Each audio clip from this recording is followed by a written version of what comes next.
What I would ask you is whether you think that personnel believe that they can trust Jeremy Corbyn, given his past stance on NATO membership, his past ambivalence on whether he'd ever use Trident.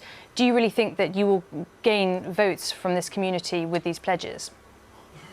Well, I think the offer that we're making to serving personnel and to veterans does speak to address the deficits that they have endured. And I think Jeremy's engagement with veterans over the last many months and years indeed has demonstrated his commitment and his support for their endeavours, and of course the commitment they give to our country, for which we're eternally grateful. So they've stood by us and we want to stand by them, and we're not equivocal about that in any way whatsoever. Right, but there are still questions about Jeremy Corbyn's commitment and sincerity about supporting the armed forces. Andy, we're just going to play something that Jeremy Corbyn said, which speaks to Lucy's comments about being committed to NATO. Let's just have a listen. Come the end of the Cold War in 1990, that should have been the time for NATO to shut up shop, give up, go home and go away. Why don't we turn it around? Close down NATO, invest in people, invest in peace. Fight all the cuts except those in the armed forces, where we want to see a few more cuts taking place and no more nuclear weapons. Right, that's from 2014 and 2010. He has said in the fairly recent past, Andy McDonald, he wants to disband NATO, and he supported cuts to the armed forces. Why would anyone trust him with the reverse? Well, because we have our commitment to NATO, and that is undimmed. And we're also made our commitment to a minimum of 2% GDP investment in our armed forces. So has Jeremy Corbyn changed his mind since then? I saw that at close quarters when I visited various military establishments throughout this land, where armed forces personnel have to endure all manner of deficits, particularly around the issue of housing. I'm asking you specifically. I understand that, Andy. Can I just ask specifically about Jeremy Corbyn's commitment? Because he always stands up as a man of principle who has stuck to what he believes in for decades. So does he no longer believe what he said in the past about wanting to disband NATO or to make cuts to the armed forces? He's changed his mind. No.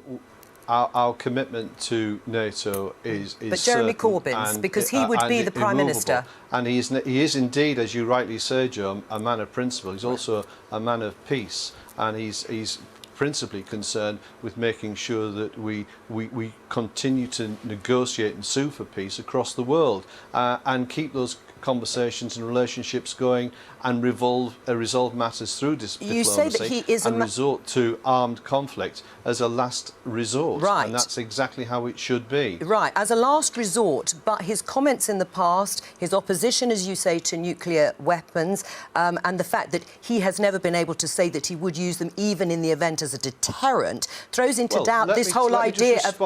Let me just finish. Let me respond to You've put a challenge to me about the issue of the nuclear deterrent. Yes. And I want to deal with it, because we've just come back commemorating the deaths of millions of people across the globe, and quite frankly, we shouldn't really be thinking so strongly about with relish about using nuclear armed no one's talking about it with relish. Weapons. They are incredible, and they would. And let's who's talking about it with relish? Who's talking about it with relish? Let's take a moment to think about the consequences of the detonation of a nuclear warhead anywhere on this planet. It would result in the loss of millions of lives, and it would threaten the existence of our planet. We hold it back as a deterrent. Why not scrap it? Why not scrap it then? The Labour Party, you're going to let me finish, Joe, get through one of these without interruption. The Labour Party has committed to the preservation and the maintaining of a nuclear deterrent. It is there in that capacity, and we have not demurred from that. That is our policy, and that is the clear Labour position, that we will maintain the nuclear deterrent. But a deterrent is only a deterrent if the other side thinks that you will use it. And Jeremy Corbyn has made very clear that he never would. Now, he is, as Joe said, very consistent on Ian? this. Yes, it is, Ian. Hi, Andy. Sorry, yes, Ian Dale. It is. He has been very consistent on his attitude to defence policy. He believed in unilateral disarmament in the 1980s, probably still does now. But Emily Thornberry could not answer Nick Robinson's question this morning when he said, can you think of a single occasion when Jeremy Corbyn has been in favour of deploying British troops? Now, she couldn't think of a single occasion. I doubt whether you can, but you would have supported the deployment of troops in Kosovo and Sierra Leone, where they actually did a lot of good. Jeremy Corbyn didn't do that, though, did he? Ian, what about East Timor, when Jeremy spoke in favour of military intervention in East Timor to prevent and quell the atrocities that were occurring there? What about his call for military intervention in Rwanda? You seem to be selective in your recollection of Jeremy Corbyn's call for military intervention. No, I was giving you the opportunity to do something which Emily Thornberry couldn't. Well, I'm putting it back to you. I'm putting it back to you, Ian, for the sake of balance. All right. And on the issue of the nuclear deterrent, no British Prime Minister should say when and in what circumstances they should deploy a nuclear warhead. That is the whole purpose. By not commenting, by keeping that but he has commented, sealed, that's the problem.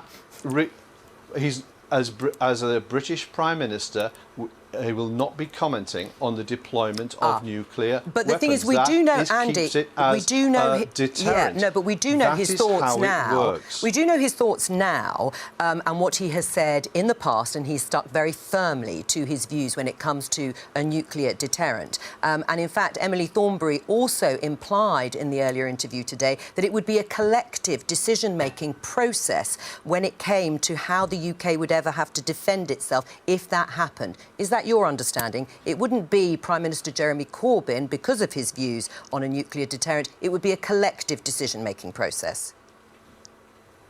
The position is this: do we have a nuclear deterrent? A Labour government will maintain that nuclear deterrent. The decision about its deployment will not be commented upon. That is the whole purpose of it being a deterrent, so that the people who would cause us harm will not know the outcome to that question. All right, and that's Andy, exactly how it should be. Andy, we've also got Miata Fambula here. Miata, you've been nodding along listening to that. How difficult is this because of Jeremy Corbyn's own personal principles on this, and now obviously posing the questions about what he would do if he became Prime Minister? Look, it is difficult for Labour, but you know, I don't think it's a bad thing that you have someone that is in principle against war, someone that has fought... Isn't everybody? Well, everybody. But let me finish. But someone that has kind of fought and campaigned for peace in a very dangerous world, when we've got, on the other hand, someone like Donald Trump, who is very, very cavalier about peace globally. So, you know, I think there is a virtue there. And actually, the Labour Party would be much better to say, of course, you know, my principle is I will try and avoid war where I can. But my first duty as a Prime Minister is to protect the people in this country. And if as a Prime Minister I need to protect people in this country, I will do that. But that's not inconsistent with the fact that fundamentally I believe the world should be peace. I think war when it happens is a bad thing. And I think too often we have leaders who are far too trigger happy. And that is bad. That's a bad outcome for anyone.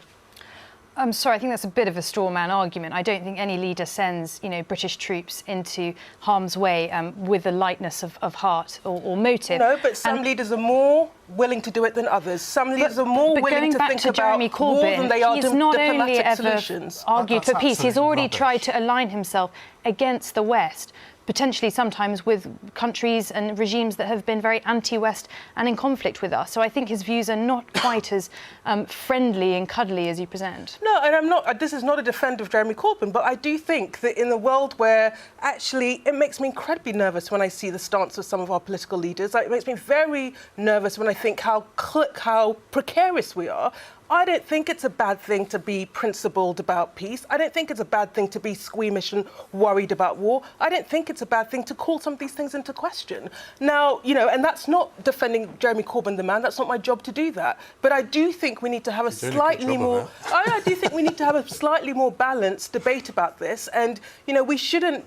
You know, we should be saying, actually, our Prime Minister's duties, first and foremost, is to look after us. And the best way to do that is not put us into conflict, unless you have to.